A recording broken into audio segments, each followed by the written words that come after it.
Yeah, so I'm Adrian President of the Australian Computer Museum Society. We're a national organisation, but we're currently based in Croydon, up in Sydney, New South Wales. We have a physical museum in Croydon, and we also have one of the largest collections of rare, I guess, mini computers, particularly from Australian businesses. We've a collection both in Sydney and also over in Perth in Western Australia. We also do a lot of events, so we've been involved in events in Melbourne, Canberra, obviously, and several events in rural New South Wales, which we do for educational reasons. It's great to have a bunch of country town kids playing on stuff, especially something like the IBM's Electrics. It's just crazy to watch kids that are, 5, 10 years old use an electric typewriter. I'm Kerry, and I titled myself Electro Archeologist.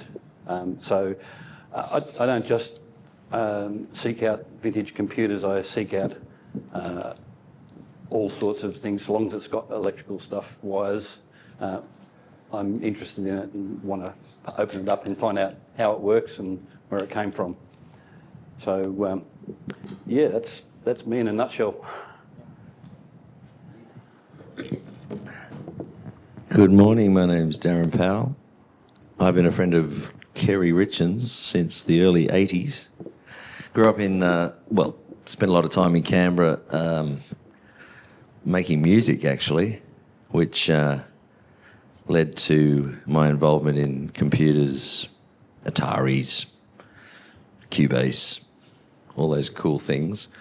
And Kerry made all of our speaker boxes and fold-back wedges and all sorts of cool stuff back in the mid-'80s.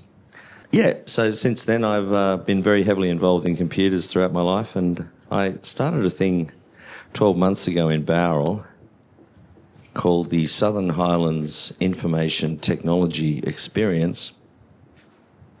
And if anybody's any good at acronyms, when people walk through the door of the Southern Highlands Information Technology Experience, I'm not sure if you can see that, but there's a whole bunch of flags, and I just welcome them and say, look, you're welcome to go through and have a look. It's all donations, and it's free to enter, and you play with the machines. All the machines work. I promise them nothing more and nothing less than a pile of old shite, which is what they get to see. All the machines, well, most of the machines work, and the ones that don't work, I'm working on. Kerry's working on to keep them going. There's a heap of stuff in there. Basically my history, my journey down the information, the information technology highway to hell, as I call it. And we have a lot of fun in there. So my core business these days is working on a grid stabilising hydrogen oxygen power generation system with a bunch of scientists from ANSTO and the University of Wollongong, and Air Commodore retired John Oddie is my wingman, and we're plotting and scheming on how to bring grid stabilising technologies to defence and various other places around the country. So all of this stuff in the Shite Shack in Bowral, as it's become known, is basically my history, moving away from music into other areas of interest with a long history to make impossible things happen. So that's me. So some of those machines that you've got there are the very ones that you used for, so the IBM is your first computer ever? Yeah. There's an IBM PCXT, of course, and it has the original Microsoft Flight Simulator discs from the very first version of Flight Sim, which led me to end up flying helicopters years ago. I got a helicopter pilot's license, and I've got every different add-on you can possibly imagine for the current iterations of Microsoft Flight Simulator on a machine with, a monitor that wide and gigabytes of everything and whatever else. And that machine is now back at Kerry's place because it stopped working. All the caps blew. All the caps blew. So Tantalum capacitors. Yeah, so I got to recap a 5150 power supply. Yeah, so all the old green screens, amber screens, all that stuff. It's a really nice display. So you're welcome to come and have a look if you like. And we'll be talking to Adrian about how we join the ACMS as part of a display as we go forward. All right. Can I just take the floor briefly? I've got a mic. So the title of this is Capturing the Past for Posterity, but I'd prefer to say Capturing the Past, question mark, dot point one for posterity, dot point two. Anyone else got a reason? Posterity is for the future generations. Any other reason we collect? Anyone? What's ready? Sorry? It's fascinating. It's fascinating. Fascination level. Anyone else? Imagination. Nostalgia. Nostalgia. Oh, yeah. So nostalgia is old farts reliving their past, playing with, because that's one of the things I love about it is reliving the past. I'll just put one up, is money, selling computers and making money. It's not what I do, but... Ian's right over there, come on. Exactly. Computer exists. I want to see it working, not working. So a living museum, working machine. Yeah. Functionality, restorations, yeah. Working. What about redundancy for when, AI and the robots take over? We need computers that are not connected to anything. Redundancy. When you thought yourself, it's digital archaeology, Electro archaeologist. finding something that still exists but isn't currently running, figuring out what it needs to make it run, whether that's hardware or software. Yeah, it's a challenge, and I'll just say one of mine. Club benefits, men's shed style, being a part of a group of people who are interested in the same thing, and all of the benefits of that in terms of mental health for ageing populations, as well as the young people, is actually really critical. So I see the community is an essential item of life, and when you're an old retired fart, having a community you can go to and feel like you're part of is really good. So that's my one.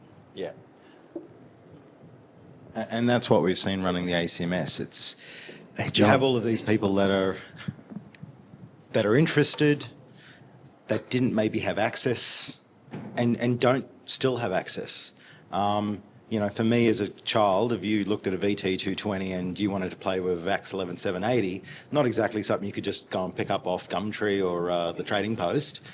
Well, you probably could in the 90s. Yeah. But now all of this community has access to this resource to, they go from the information online, and we like to take them offline, because the mental health aspect is a serious issue, especially after COVID. People stopped leaving the house.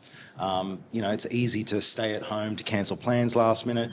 People are very flexible, but we're not getting out in community anymore, and that means we become isolated, and isolation is a terrible thing. Yeah, I totally agree.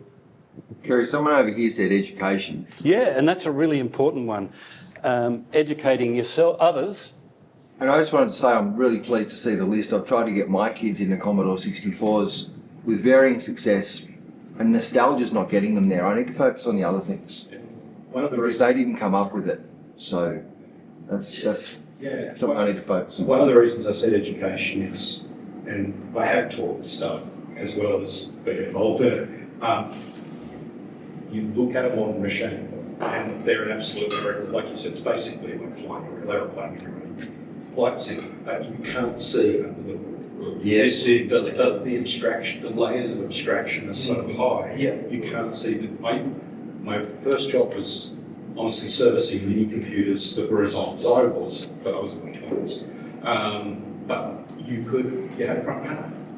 Yeah, absolutely. You could peek inside, but in fact, the CPU was board this big. I had an oscilloscope. I could see what was going past it. Standard now. As soon as PCs started to have titles like hyper-threading, I just went, no, I want to address bus, a database, and some handshaking, and that's it. So it's like it went, whoop, and I sort of went back to the past. So education is for others, but the one for me is the challenge. And self-education is when you come across some of the stuff I do, and like the Model 43 Bordeaux teleprinter is, I don't know, probably 5,000 parts inside just the print mechanism, and you pull the print unit off and spread 500 parts out over a stainless steel plate and scrub each one and take photographs so that you can physically put it back together is a serious challenge. I have done it with a complete disassembly of the Model 43, and I put at least 500 hours into it, and it was something that a retired person can do, and it's just enjoyable. Also, in the vein of education and fascination, but slightly different, there's discovery. Oh yeah, absolutely.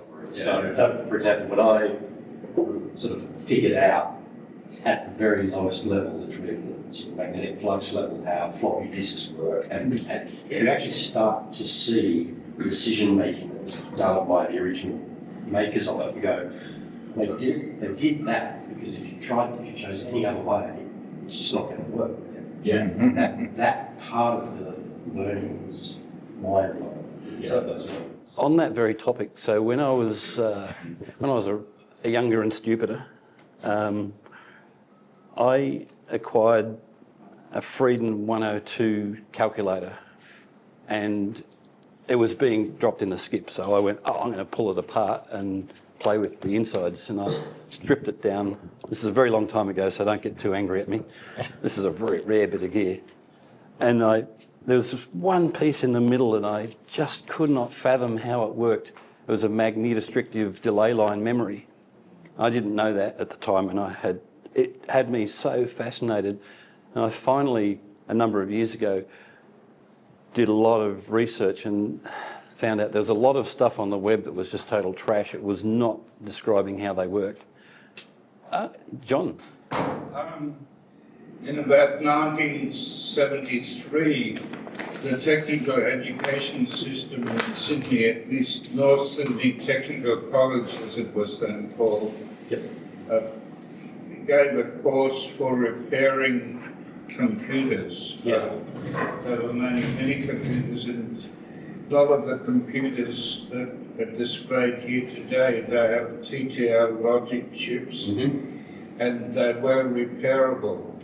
But I was involved for 5 years to teach technicians in the evening enough assembler language so that they could knock up a bit of a test routine for various things, or understand the test routines the manufacturers supply, and then use that with a Hewlett-Packard logic probe mostly to find what was wrong with the CPU.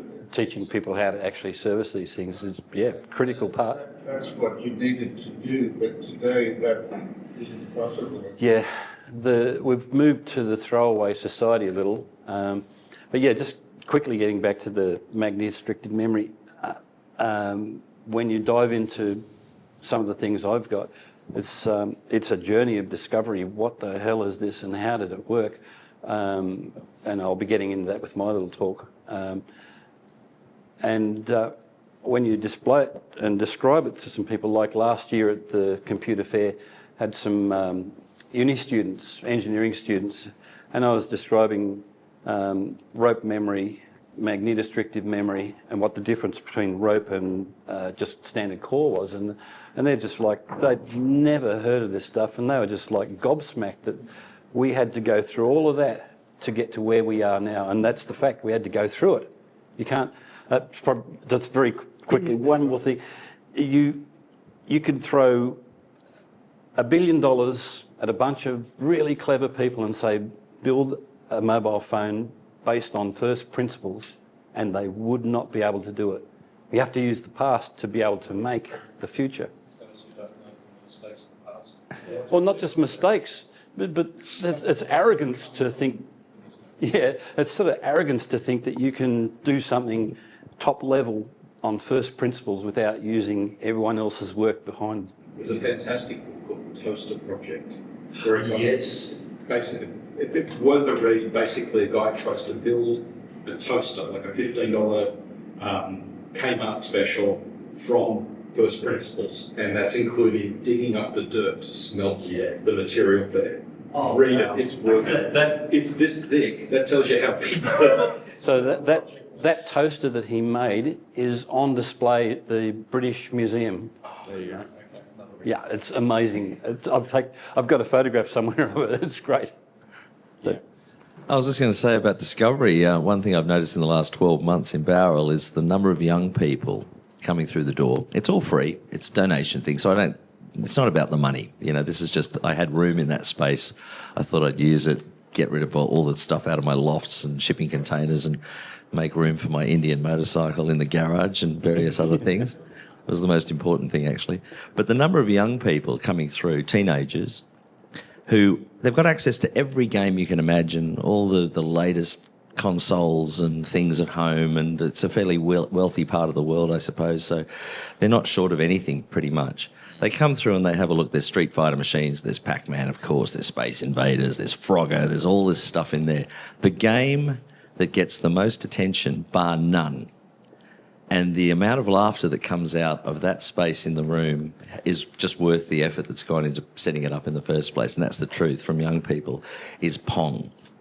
Blip, blip. They spend all their time just... And I have to go in there and just switch the sound down because they go blip, blip, blip all the time while I'm trying to work behind the flags. The amount of laughter, these kids... They just love this thing with this ball just going dunk, dunk from 1972, Alan Alcorn, you know, like the whole story. I've got the whole thing printed out on A4, you know, everything's documented and there's QR codes. You can go and find out more information about things if you want to, and they do. That's the most incredible thing for me, is just taking everything back to the simplest form of a video game you can imagine is the one that's the most popular. I was going to say, I saw that yesterday. I just had the big 2064 of that, start running, and you saw these people our age, they just get the joystick, get down on their knees, and it was just... It's a competition. The competition's insane. He's getting on there too and playing Bolt Action, that sort of thing, and they're going, I said, who needs a PlayStation 5? You know? And all the parents are just going, because you can own your software, but let's not get into that. Yeah. But I was going to say, Kerry was saying about Discovery, one thing that I find, and I'm a little bit sort of a generation younger than like Kerry, for example, but so I'm sort of a home computer type of person, but discovering what you can make these things do, right? Something that wasn't even thought of, you know. Like the demo, yeah, like someone sort of pointed out to me with boot sector games. And, you know, you had the old boot sector virus back in the day, the old Stone virus. Now they're putting games in the boot sector. And just... Yeah, well, talking about what you can make the machines do, last Tuesday I have bookings starting to come in now, so groups will sort of send me an email, can we book in for such and such a day? Last Tuesday I had 11 people from the AI and cybersecurity group having a team building week in Bowral. So they're doing the wineries and all that sort of like Bradman Museum, and they made the Shite Shack one of the things that they would do on one of their days on a Tuesday. So they all come in, all these, you know, computer network nerds of the highest order, right? They left. A couple of hours later, everyone signed the guest book. They had a lovely time, left a generous donation. Every single machine had Hello World on it, a DOS routine. They'd written in BASIC, Hello World, Hello World, Hello World, Hello World. And that was about the limit of what they were capable of, I think. In BASIC. Yeah. They didn't have the AI tools. Yeah, exactly, yeah. So I've just written a few other things up here. Practice, soldering, debugging, fundamental electronics. Fundamental electronics is something I think we're losing grip with. And it's like we just buy shit from China and my bugbear is sketches and shields instead of talking about C code and interface circuitry. It's like, what the hell are we doing calling them a shield? I get the principle of a shield is to protect this piece of electronics from someone who doesn't know what they're doing.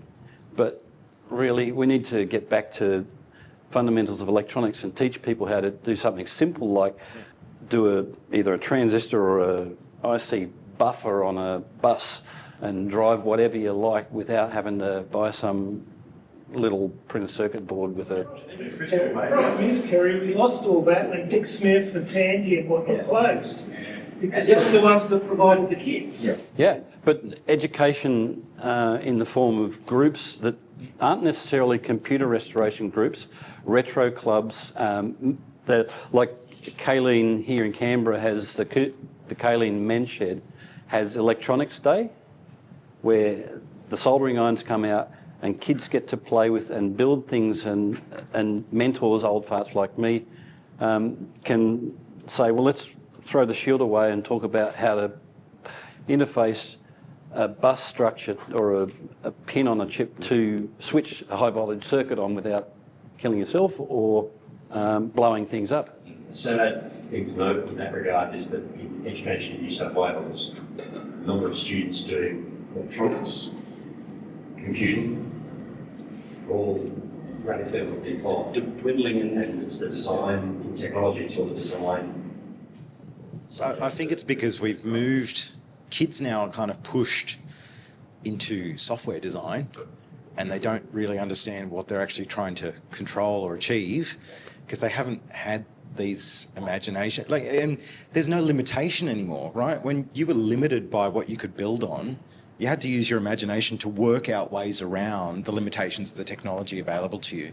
And now there's kind of no limit, and so everyone's just becoming lazy in what they're doing.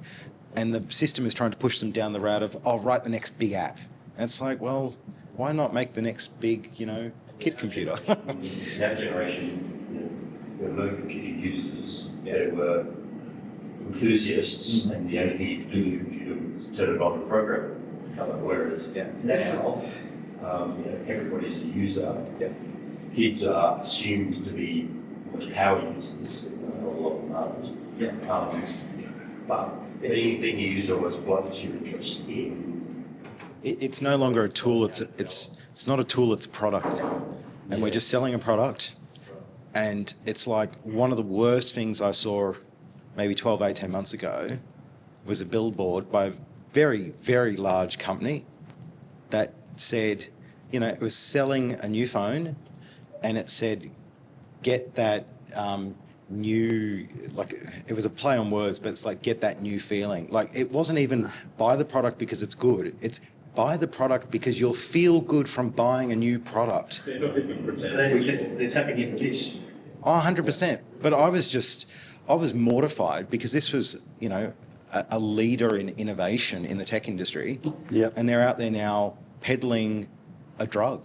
It's no longer technology, it's a drug to kids. It's like not even buy this because it can do something new, it's buy it because you will feel good when you buy something that's new. And we all get that, right? You sit there waiting for your AusPost delivery if it ever turns up.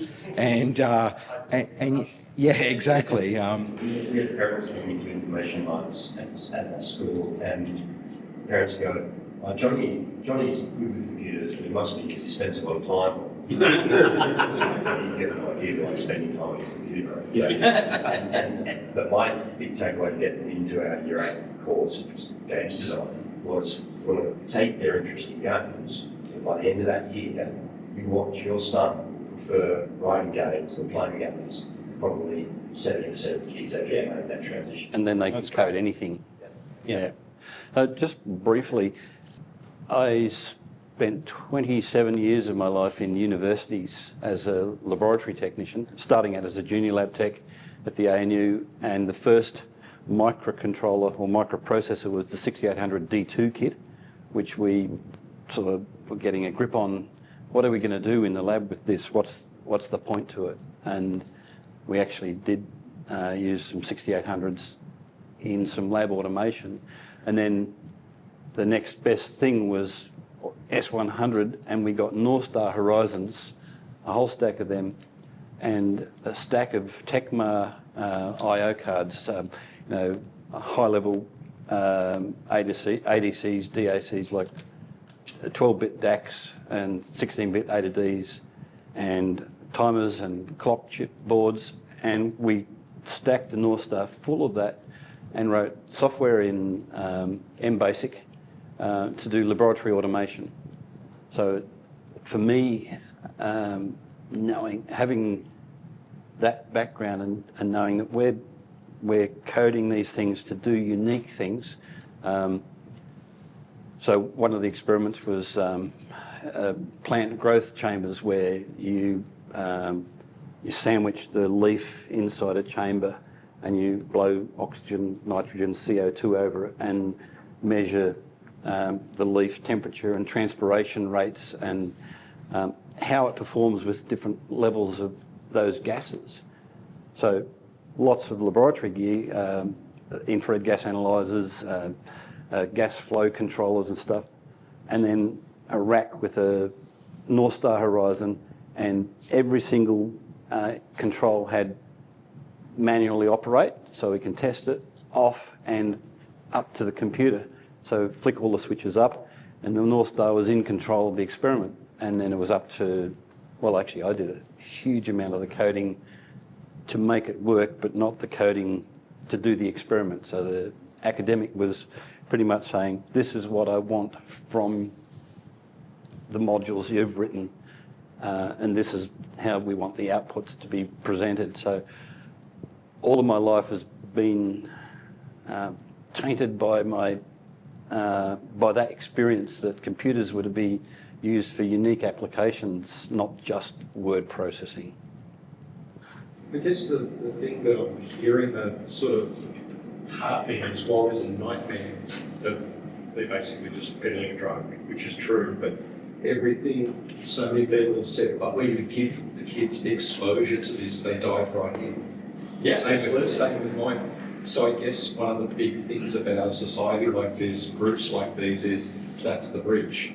Yeah. It's the access to that. It's opportunity. Yeah. Otherwise, what will they do? They'll be drawn to the things that are thrown at them in terms of advertising. I want to play games too. I've got a PC at home. Oh, yes. There's just proof I should not be allowed any grown up. But at the same time, it's sitting right next to my rework station. Yeah. And a HP 85 that's in places. So I'm not a member of the Kaleen Men's Shed, but the Cooma one, and there are no young people in the Cooma Men's Shed. They're just old farts who want to sit around, drink coffee and play pool. On Tuesdays and on Thursdays, the lathes and the woodworking gear is up and running. But Kaleen, they seem to be on target with integrating young people into the men's shed and having. Are you? No, I was going to say, in the UK, there's now about 4 different museums, computer museums, and they have figured this out to some extent, and their marketing and their sort of attraction now is focused on young people. Yeah, so they started off their lives as being appealing to sort of our group and being a repository for sort of our generation to go and sort of get hands-on and experience with stuff we've lost touch with. Yeah. But now they've moved and really focused on kids, whereas I would argue the ones I know of in the US, it's not that way. Yeah. So in 2020, I got involved with the ACMS. Up until that point, it was almost impossible to become a member of the society. It was not, malicious. It was just, you had an older generation that were untrusting of a newer generation because they had this cache of incredible stuff, and they're like, well, people may not understand it. When I came on, I was like, it needs to be hands-on, it needs to be accessible. Last year, we lowered the age to join as a member to 16, and I think there was only one person opposed to that, but it's now seen this kind of wave of new people in, like, even just to show, we've got a 25-year-old he's learning how to code across all different platforms that he has access to in the museum, Minesweeper. So he's now written it for DEC. He's written it for the IBM 5150 as a boot sector game. He's written it for the Mac. And it's just great to see this kind of like, he kind of learnt how to write that app, and now he's actually challenged himself in how many different languages he can code it in to actually have it running on all of these different platforms. And it's just fabulous. Reflecting on yesterday, which was great, and actually I'd like to throw a note in there. I did 4 different exhibitions around Europe 2 years ago. This is the equal of any of it. Great chance of number of people covered, the number of exhibitors. Because it's great. It's all hands-on. This is right up there with anything that's happening in Europe. Because, there's nothing wrong with exposure as long as it's the right exposure. But I had a lot of people in there, maybe in their 30s or 40s, walking past who were interested, and they had their kids with them and they were dragging their kids along. Yeah. Wouldn't it be good if there was something we could do in the way we tune and position this so that in 2 years' time, the kids are dragging the parents along because their kids don't know. That was the 80s, right? That was my experience. It was like literally dragging the parents through to... We saw them yesterday, all ages playing the games. Yep. So, and the kids love it. We know from a historical sense that games are the gateway into the larger picture.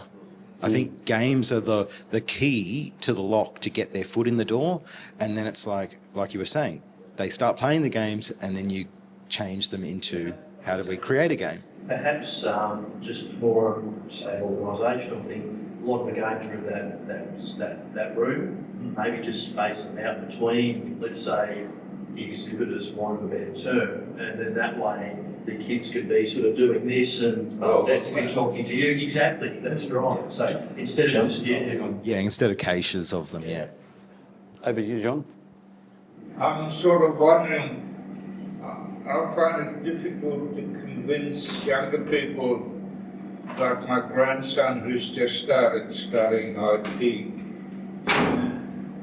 look at the fundamentals of a computer hardware and try to understand what's actually happening in there.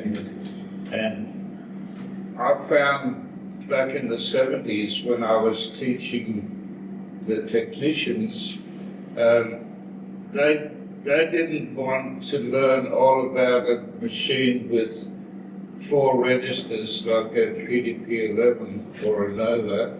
So I wrote an emulator with a single accumulator for a Neumann machine, control unit with this sort of T-structure with input and output and memory control and arithmetic unit, and built a language around that, which I called Ballad, in terms of basic, was beginner's assembly language and debugger.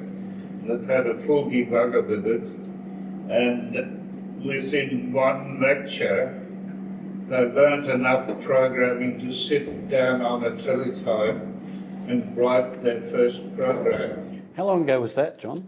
How long ago was that? That was about 1973. Right? The first program was usually a multiplication routine. This thing didn't have a multiplier, just addition and subtraction. So how do you do, what's the simplest way to do multiplication? Add multiple times. What? Add multiple times. Add multiple times. So you just keep adding the multipliers and increment or decrement the multiplier. Or shift and add. There you are, you have the quotient, there you go, result. So they did that in the first lecture, and that was a great aha sort of thing. And that was difficult to do on the real machine. Yeah, I can see that, yeah. Can I... The thing is, later on, those guys, one of them was very interested in music, so he used this one accumulator emulator to write a program to generate notes of music, because they found if you put an AM radio... Yes, I know. We know all about that. You could sort of pick up the iterations of... The PDP-8 playing music through the radio trick. And within about 3 weeks, they had the program so that it had only the notes and the and what's the separation between those? The rests. Right? The rests. Yeah, and they worked out a code for writing songs, and that played songs. All on this emulator was 1K of memory. 1K.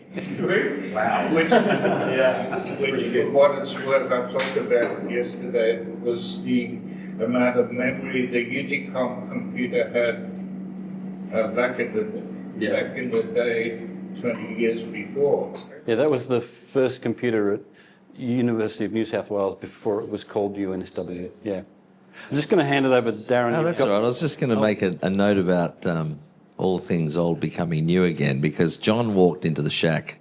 Was it a month ago? Yeah, close to that. First we met. John walks into the shack and barrel, brings with him a beautiful PDP-8. The PyDP-8. The Pi. Yeah, the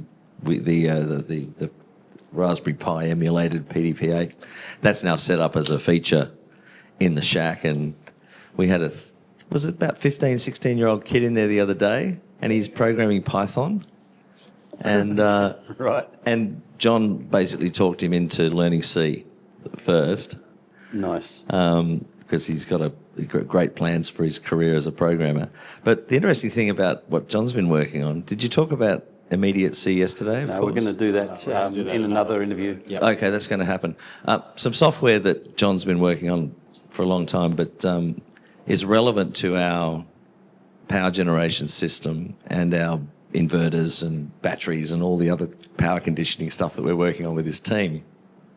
It looks like it might actually get a showing as a control system for our power conditioning, which is really interesting. I think John currently has one customer in Belgium running his house off this software. And No, it's to take it a bit further. really, really interesting how this, just setting up something like the shack and all the stuff you've been doing, of course, Adrian, is just sort of attracting like-minded people to a potential commercial opportunity, which is fantastic. Yeah. Well, an emulator, it's got 1K of memory there, and I took it as a challenge to write a reverse Polish notation calculator in this 1K of memory. And in about 7 years ago, I put the whole thing onto a PC for my grandson.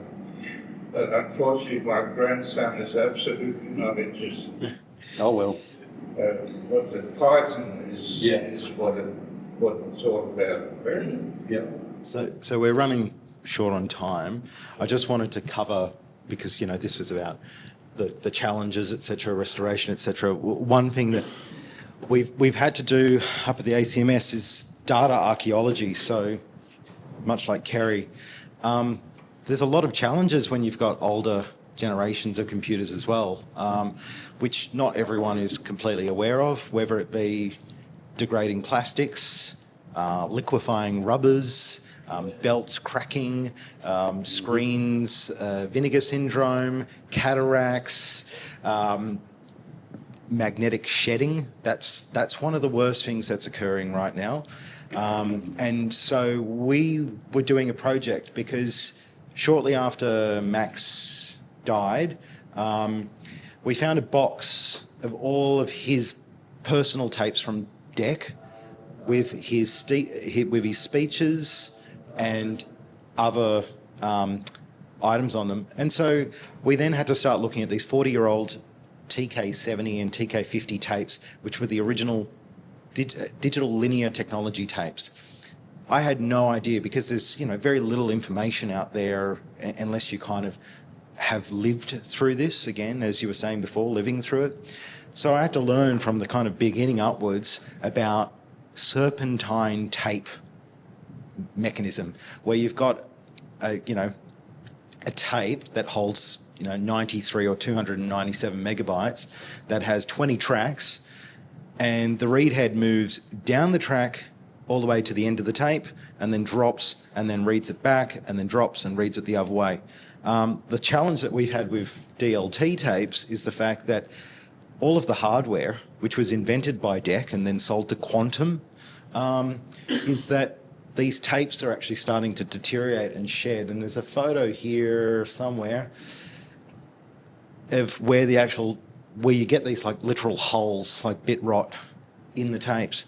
And we can't, the way the firmware was written in all of these drives and operating systems, because this was designed for backup in the 80s and 90s, as soon as it hits bad block, it just says no thank you and it stops. It cannot read past it. And all the firmware is designed to read forwards, backwards, and it does that about 50 times across the head, and then it just kind of destroys the tape.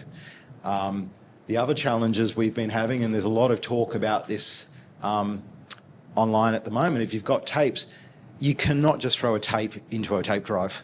There's this whole kind of routine you have to go about. So you've got to, first of all, obviously service the tape, make sure the heads are clean, that the mechanism's clean, that you get rid of all your dust bunnies, it's lubricated, etc. But the thing that we discovered was, and if you've ever worked with old hard drives, there's a thing called stiction. So if a drive hasn't been spun up for a long time, the heads and the mechanism will basically just stick to the surface of the disk. And if you're not careful in breaking that kind of magnetism or just physical inertia, the heads can just rip off. And the problem that happens with tape drives is you put a tape in and it starts reeling in, and you get this stiction on the tape because basically the tape has been sitting wound up very tight for a long period of time. And when the tape goes to reverse, it can't feed back into the other mechanism fast enough.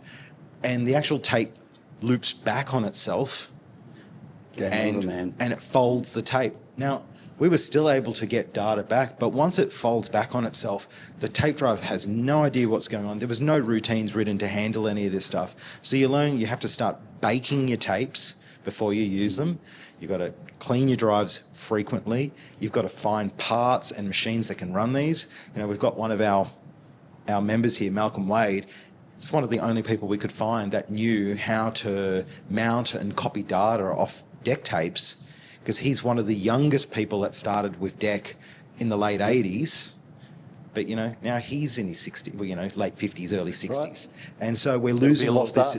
It's a lost art. So, you know, the amount of iterations we had to go through to actually just get equipment that was working and to go through getting all this data back. And you can see every time we ran a tape through, just the amount of shedding that would come off these tapes. It was crazy. But what we were left with was, and this is just a couple of files, this was put through for a grant, we found original letters from a number of staff at DEC, DECUS, from various members of the ACMS and also Digital Australia. So like a letter to Keith Olsen, the founder of Digital Equipment, from Michael Chevalier, who ran DECUS in Australia. We've got speeches that were written about, you know, the entire history of DEC, all of their different products, the dates, the times, and none of this stuff is available online. It's all just buried on tapes. And so we're now starting to pull down this information. And as we started pulling down these letters and other pieces of data, we've then located people. We famously recently found a 10 megabyte disk pack, pulled the data down, worked out that it was from the CSIRO, and it had a name on it, Dr. Caffin. We started doing some research and we found Dr. Caffin used to work for the CSIRO doing robotics using PDP-11 computers at their Textiles Institute in Sydney. He donated all these disks 30 years ago and then was able to explain to us all of this data we found on all these drives. And it's just magical because you start connecting the dots of what people were doing. So, yeah, I just wanted to talk about that briefly because it's one of the, you know, several dozen, if not hundreds of challenges that we're all suffering trying to rebuild and restore these technologies. It's not just the physical hardware, it's about just the knowledge of how to actually make it do something when it's running. If I can smash through my presentation quick enough, I'll be able to add a little bit of detail on some stuff I think is a little bit unique regarding relubricating of magnetic media so that you can actually more easily recover data. All right, so It's not